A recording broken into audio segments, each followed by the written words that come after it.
sahabat UT Bandung, ketemu lagi dengan kami di acara Ngobras, ngobrol santai seputar UT Bandung. Dan ditemani saya, Fili Putri. Hari ini kita akan membahas tentang transformasi UT Bandung dari masa ke masa. Kesempatan kali ini saya ditemani oleh sosok yang luar biasa, UT Bandung 1. Siapa itu? Dr. Andes Enjang MSI. Selamat datang Bapak. Selamat datang, selamat pagi, salam semuanya. Salam semuanya, halo semuanya. Nah Bapak, berbicara tentang transformasi UT Bandung nih Pak ya, dari masa ke masa. Kalau kita tahu bahwa UT Bandung ini hadir dari tahun 1984 ya Pak, betul ya Pak? Sampai saat ini di tahun 2024, kalau tidak salah berarti kita di UT Bandung ini sudah megah banget ya Pak. Sudah lahir puluhan tahun ya untuk membangun negeri ini, tentunya di dunia pendidikan. Nah, menurut Bapak nih Pak, bagaimana sih transformasi UT ini dari masa ke masa itu Pak? Oke, Sampurasun, selamat bertemu kembali dengan UT Bandung. Sahabat-sahabat UT Bandung, masyarakat yang berdomisili di Jawa Barat ini pada umumnya. Ya, baiklah, bahwa kalau kita merunut historis eksistensi UT pada umumnya, wabil khusus UT Bandung, suka atau tidak suka, mari kita melihat bahwa perjalanan UT pada umumnya ya. Sebagaimana kita maklumi bersama bahwa Universitas Terbuka merupakan salah satu perguruan tinggi negeri yang didirikan oleh pemerintah pada tanggal 4 September tahun 1984 melalui Kepres nomor 41 tahun 1984.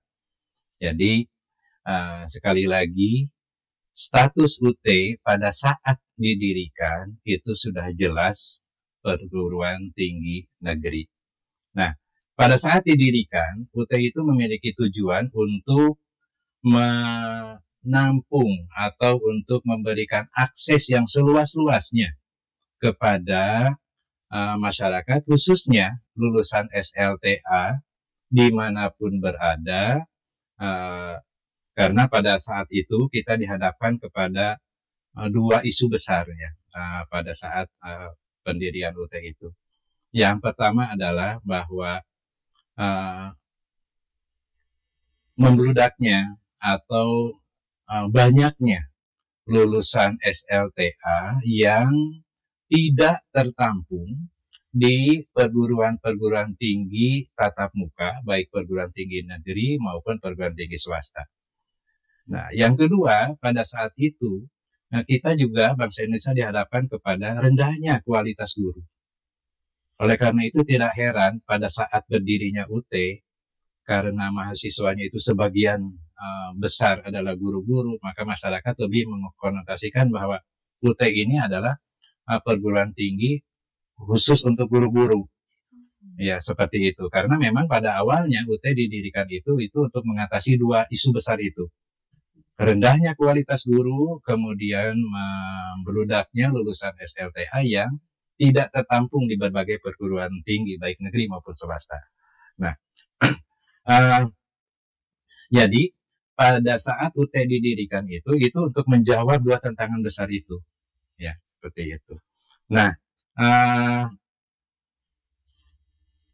selaras dengan semangat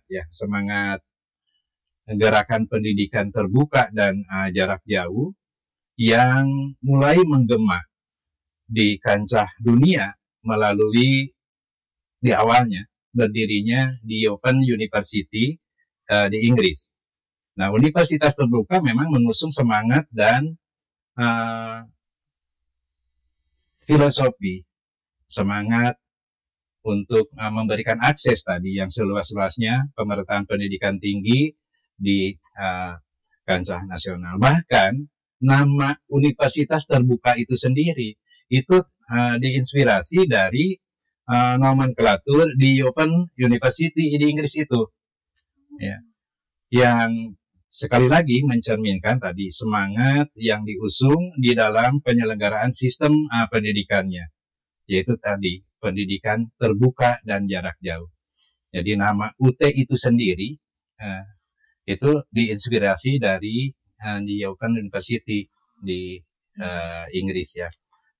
Sama di Open University Inggris itu juga mengusung semangat pendidikan terbuka dan jarak jauh. Nah, ini yang memungkinkan kita bersama masyarakat dimanapun, khususnya masyarakat Jawa Barat harus lebih memaklumi bahwa, lebih memahami bahwa UT didirikan justru untuk mengusung atau untuk melaksanakan amanah di dalam Undang-Undang Dasar 45, khususnya tentang tujuan untuk mencerdaskan kehidupan bangsa.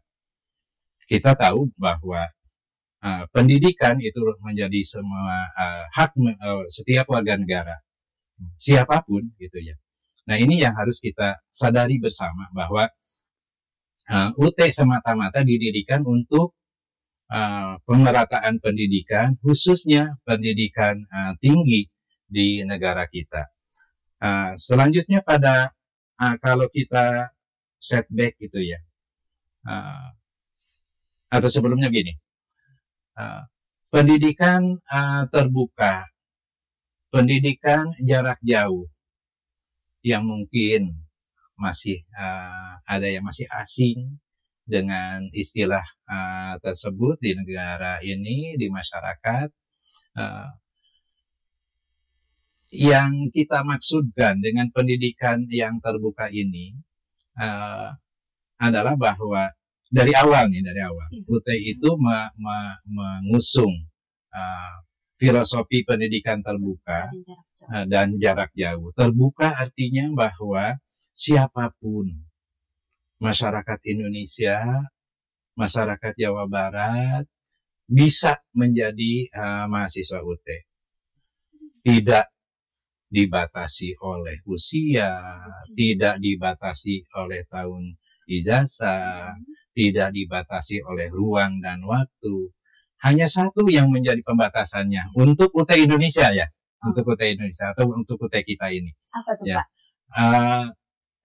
Minimal berlatar belakang pendidikan atau berijazah SLTA atau sederajat.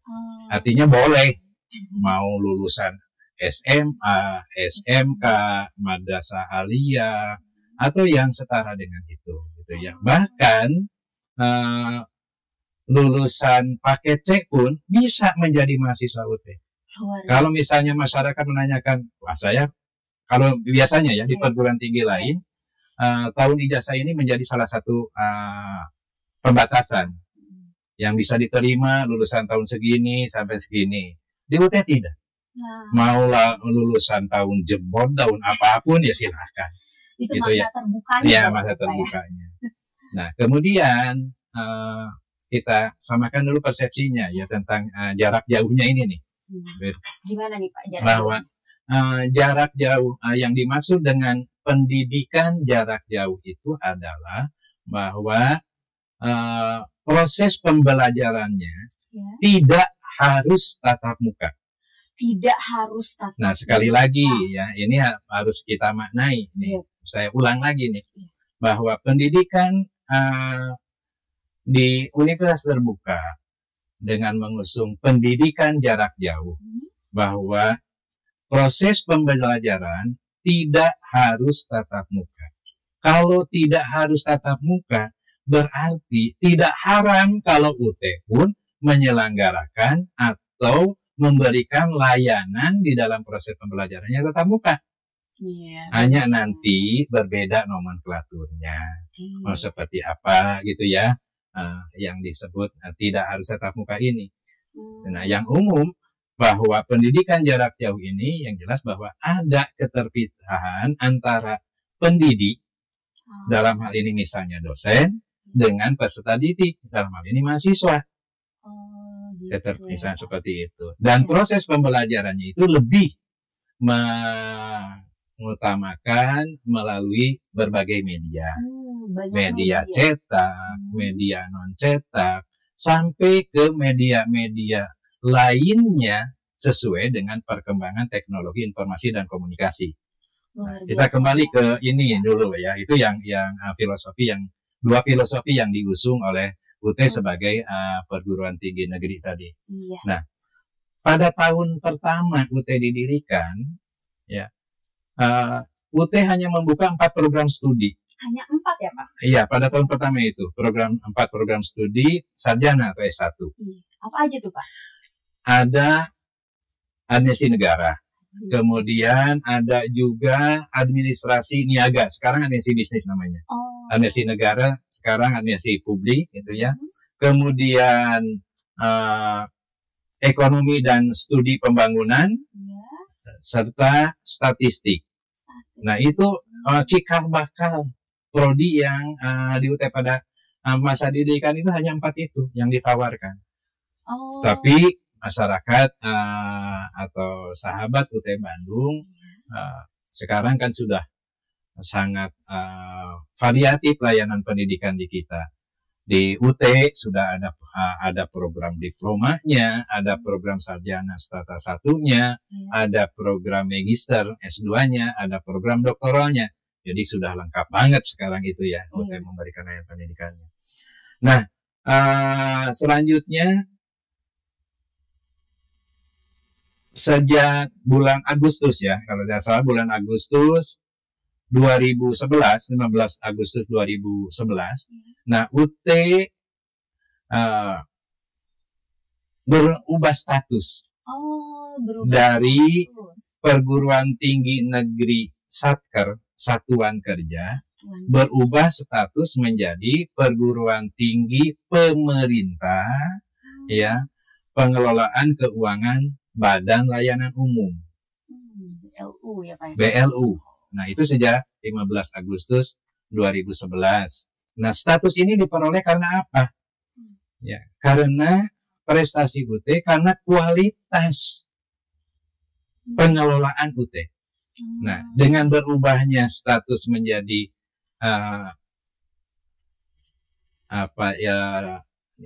kalau boleh kami singkat PKBLU ini, maka UT lebih leluasa untuk melayani stakeholder, itu ya, dengan lebih efisien, efektif, dan akuntabel.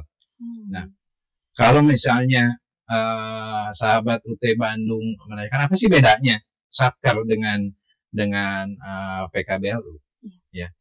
Nah, perguruan tinggi, khususnya perguruan tinggi negeri ya, Satker itu biasanya bergerak atau beroperasi berdasarkan fungsi. Berdasarkan fungsinya. Tetapi ketika satu perguruan tinggi negeri berubah status menjadi PKBLU, maka perguruan tinggi negeri itu beroperasi berdasarkan atau berbasis kinerja. Oleh karena itu tidak salah kalau tadi saya katakan bahwa UT berubah status menjadi PKBLU itu karena kinerjanya. Luar biasa karena kinerjanya. Ya, oleh ini adalah sejak tanggal 15 Agustus tadi 2011 itu, ini merupakan babak baru untuk pendidikan tinggi terbuka dan jarak jauh di Indonesia. Di Indonesia. Ya, seperti itu.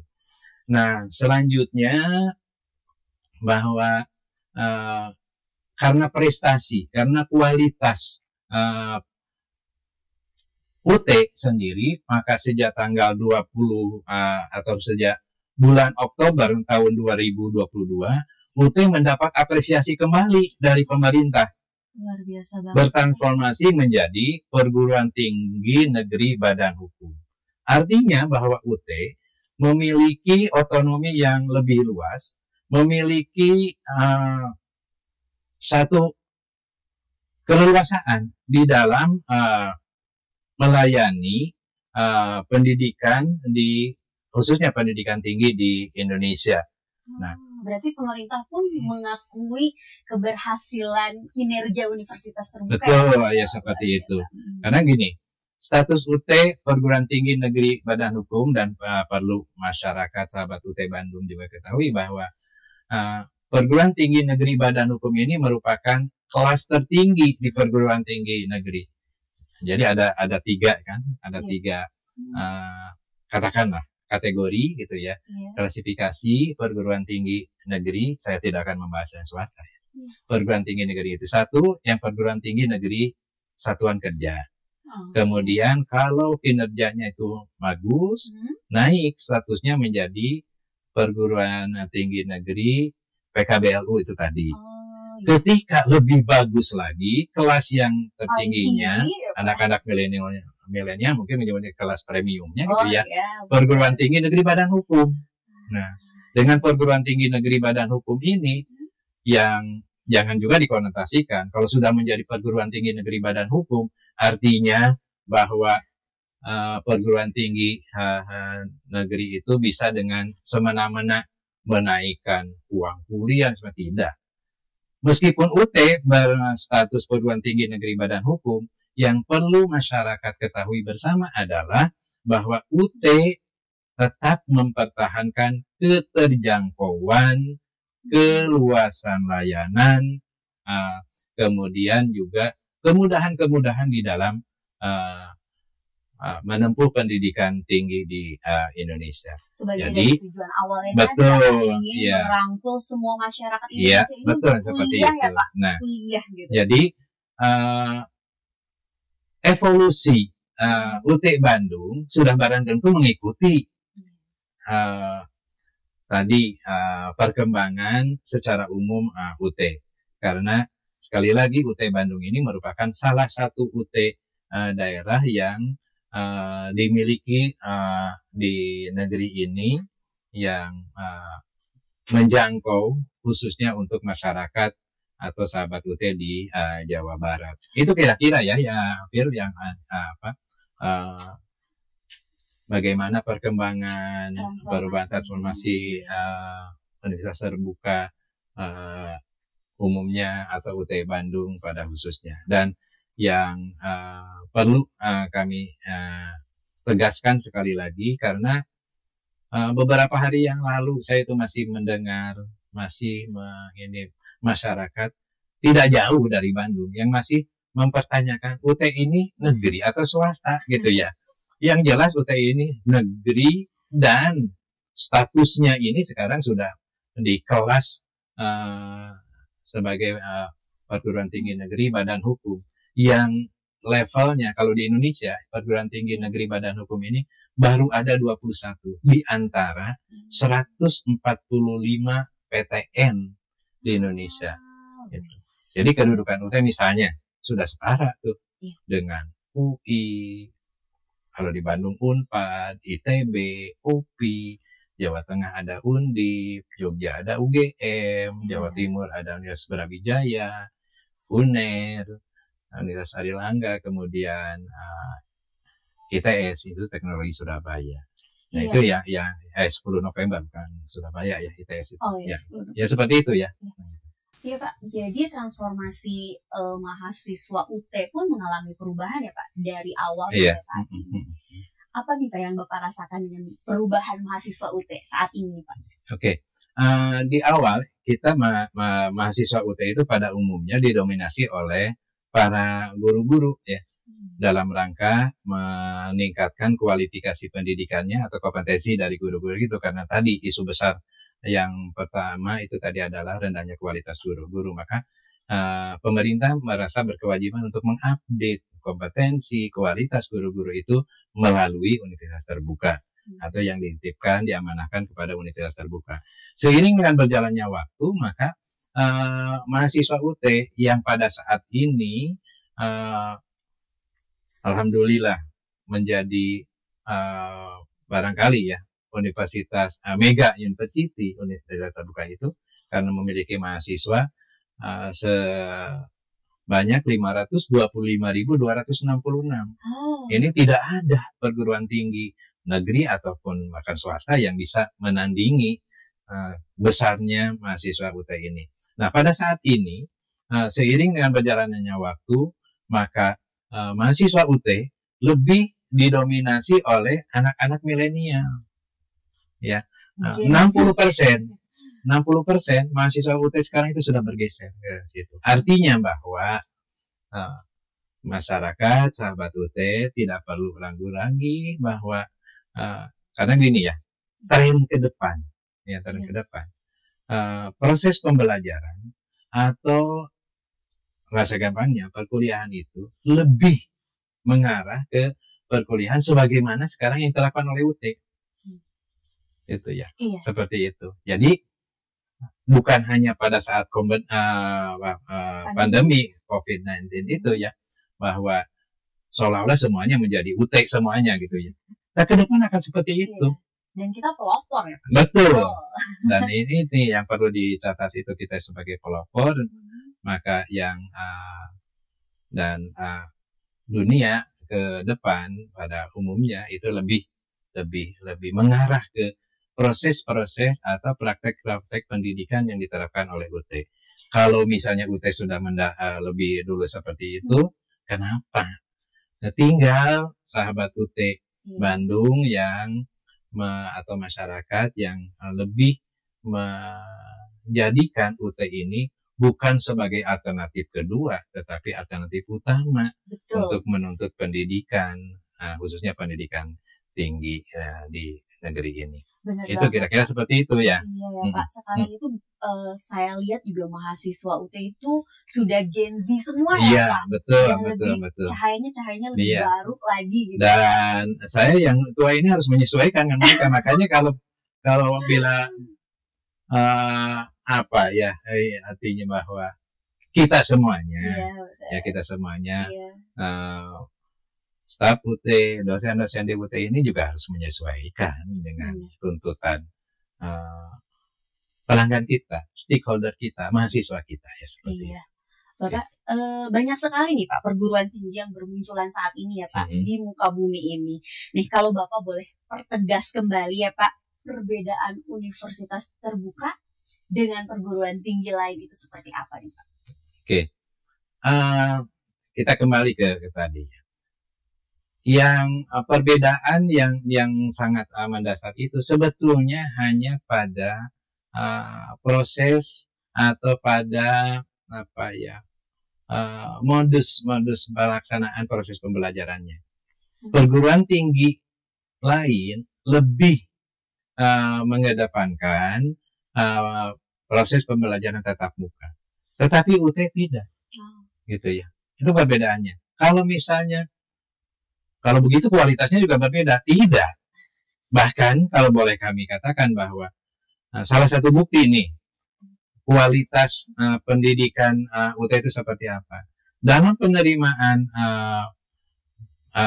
pegawai negeri baik PNS maupun P3K, UT merupakan satu-satunya perguruan tinggi negeri yang menghasilkan atau yang diterima sebagai PNS dan pegawai P3K itu yaitu kalkulasi. Iya betul. Yang perbedaannya di situ. Nah, proses pembelajaran di kita lebih mengedepankan kalau bahasa para pakar pendidikan itu lebih mengedepankan proses pembelajaran kemandirian. Namun tadi sekali lagi bahwa tidak haram UT itu memberikan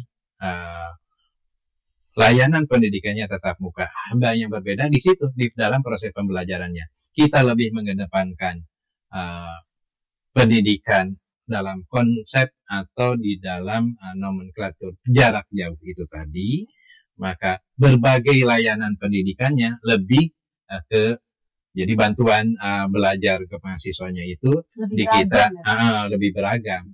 Kita istilahkan dengan bukan kuliah tapi tutorial. Ada tutorial online, kemudian juga ada tutorial yang berbasis webinar, web, ada juga tutorial tatap mukanya. Jadi justru di UT lebih variatif dibandingkan dengan perguruan tinggi tatap muka. Nah, mengapa seperti itu? In prinsip bahwa UT menyediakan layanan sesuai dengan keinginan stakeholder kita, sesuai dengan pelanggan kita. Itu Nggak salah tahu satu ya. makanya apa kalau kuliah di UT itu Iya. sesuai gayamu itu Iya ya, Pak, ya? betul, sangat fleksibel, sangat Iya, fleksibel. sangat fleksibel. Mahasiswa UT itu bisa belajar di pesawahan dimanapun boleh, di kafe boleh, sambil kongko-kongko boleh, nggak Iya. jadi masalah. Yang penting bahwa mahasiswa UT itu bisa mengambil atau tertransfer ilmu pengetahuan dan teknologi yang diberikan di dalam setiap program studinya. Iya, Iya. bener banget ya, Iya. Pak. Belajar bisa di mana saja, Betul. teman-teman bisa atur Iya. sendiri ya, Iya, Pak, betul, gimana? betul. Sudah sangat-sangat fleksibel, terbuka untuk semua, Iya. tidak dibatasi oleh apapun ya, Pak. Benar-benar sahabat UT bisa milih sendiri ya, Pak. Iya. Hari gini kan udah nggak zaman lagi yang diatur-atur. Iya. Satu itu, dan hari gini itu ya tadi sudah sudah jadul perkuliahan tatap muka itu sebetulnya seperti itu. Nah, kalau masyarakat kita tidak mau ditertawakan oleh masyarakat dunia, yang sebetulnya tatap muka itu sudah bukan zamannya lagi sekarang itu ya, seperti itu. Iya betul Pak. Sekarang sudah belajar itu bisa di mana saja ya Pak ya. Nah kalau begitu Pak, mungkin ada pesan dari Bapak untuk masyarakat terkait UT Pak. Oke. Yang pertama dan utama ya, sekali lagi kami tekankan, tidak perlu ragu kualitas pendidikan yang diselenggarakan oleh UT. Jadi jangan sekali-kali misalnya dengan mengibarkan bahwa pendidikan atau perkuliahan tatap muka aja seperti ini, apalagi yang jarak jauh, tidak seperti itu. Tadi buktinya kan sudah UT sudah membuktikan kepada masyarakat Indonesia, bahkan juga masyarakat internasional ya seperti itu. Jadi tidak perlu meragukan kualitas pendidikan UT. Kami tunggu masyarakat yang memiliki kesempatan, yang ingin meningkatkan kualitas diri, kapasitas diri, kompetensi diri, silakan di UT. Tidak mengenal berapa kuota yang diterapkan. Dan sekali lagi untuk mahasiswa diploma dan sarjana, di UT itu tidak ada seleksi masuknya. Jadi siapapun yang memenuhi persyaratan dengan berijazah tadi minimal LSTTA itu bisa menjadi mahasiswa UT. Bahkan ya, yang berijazah paket C pun bisa menjadi mahasiswa UT. Jadi intinya tidak perlu meragukan lagi kualitas pendidikan yang diberikan oleh UT.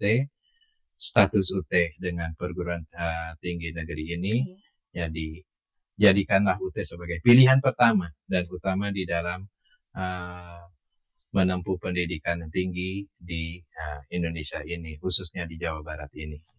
Iya benar banget ya Pak. Jadi nggak usah ragu lagi ya Pak. Betul, semua calon sahabat UT atau sahabat UT yang sudah tergabung ya Pak. Karena kita tuh insya Allah legal. Kualitasnya pun oke, nggak kaleng-kaleng kalau betul, ya Pak ya. Nah, iya keren banget ya Pak. Kalau gitu Pak, pesan Bapak untuk mahasiswa UT yang sudah bergabung menjadi sahabat UT ini apa nih Pak? Ya, yang utama adalah bahwa sebetulnya kan gini,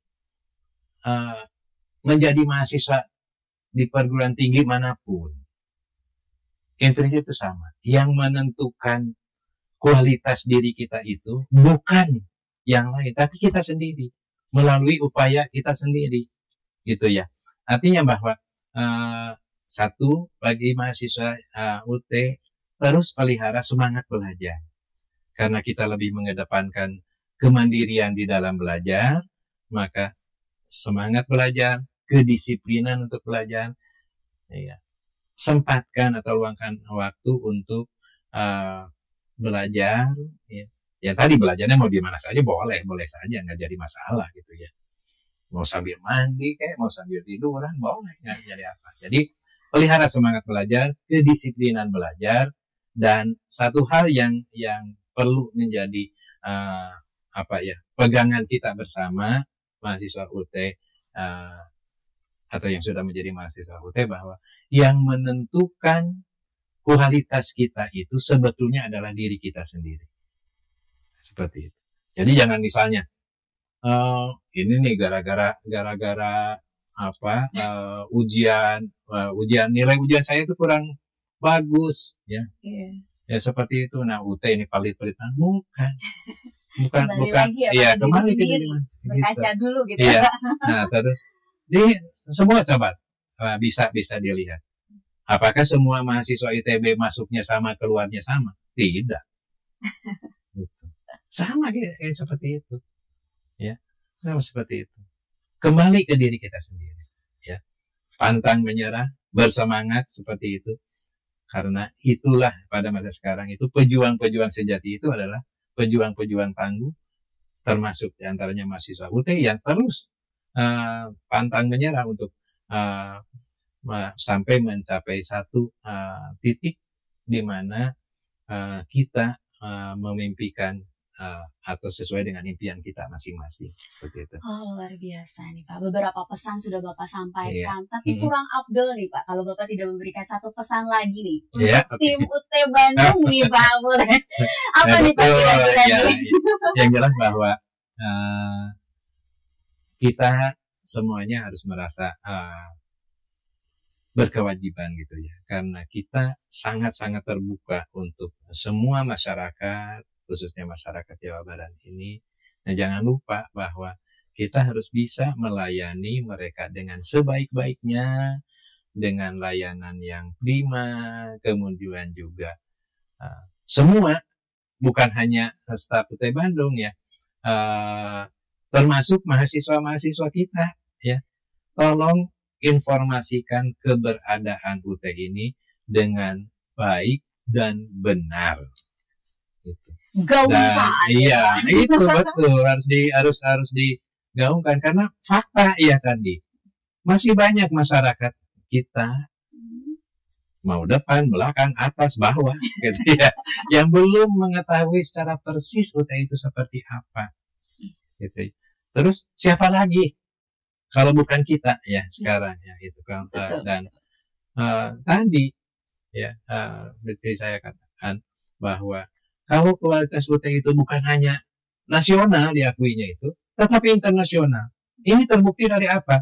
Dari misalnya akreditasi yang diberikan oleh lembaga-lembaga internasional atau institusi yang memberikan akreditasi secara internasional. Kita sudah mendapatkan itu semuanya. Jadi apalagi yang harus diragukan? Dan yang lebih penting, mari kita sama-sama dengan kebersamaan, baik staf UT Bandung maupun mahasiswa kita, untuk terus-menerus menggaungkan UT ini sampai ke titik-titik yang nun jauh di sana gitu ya. Karena banyak masyarakat itu yang ingin kuliah tetapi tidak tahu tentang kebenaran itu. Dan jangan lupa sekali lagi bahwa biaya pendidikan di UT ini dengan status negeri ini mungkin yang paling murah di negeri ini. Iya, benar yang paling banget terjangkau, Pak. Ya. Teman-teman bisa bandingkan ya Pak. Iya. Nggak ada ya Pak dengan biaya segitu. Iya. Kualitasnya negeri. Betul. Keren banget. Iya. Dan sudah diakui oleh dunia bahkan ya Pak. Betul seperti itu. Luar biasa. Iya. Begitu Pak keseruan hari ini ngobrol santai bersama Bapak Direktur. Terima kasih banyak Bapak sama-sama, sudah berkenan iya. untuk menyapa sahabat UT, boleh Pak? Halo sahabat UT, terima kasih sudah setia menyaksikan Ngobras, ngobrol santai seputar UT Bandung bersama saya Fili Putri dan Bapak Dr. Andes Enjeng MS. Ayo bergabung di UT Bandung ya. Sip, kami tunggu ya. Dan saksikan terus keseruan kita di episode selanjutnya, dan tentunya dengan tema-tema yang lebih inspiratif lagi. Jangan lupa teman-teman untuk like, comment, share, and subscribe semua media sosial yang ada di UT dan layanan UT online lainnya. Terima kasih, kami pamit undur diri. Sampai jumpa sahabat UT. Kuliah fleksibel sesuai gayamu. Dan happy! Dah.